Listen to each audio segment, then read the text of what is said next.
ও এখন আগে রসগোল্লা খাবে। এ তুই লাটাই কিনে এনেছিস?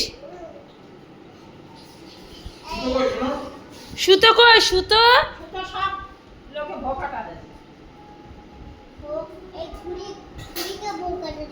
তুই ঘুড়িকে ভোকাটা দিয়েছিস?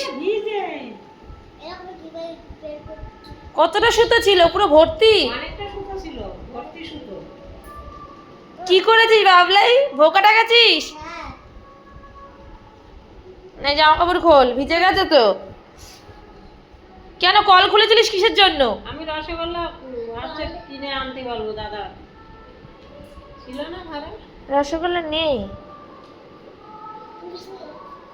আনারস খা বাবলাই, আনারস খা। আও মা, এই তো আনারস বাইরে, ওই তো বাইরে। ও মা আছে সে মিশিয়ে ছোট ছোট, ভালো না খেতে মনে হয় এগুলো। এখন এখন দেবো বা কি করে আমি? ঠান্ডা। আরে নে না।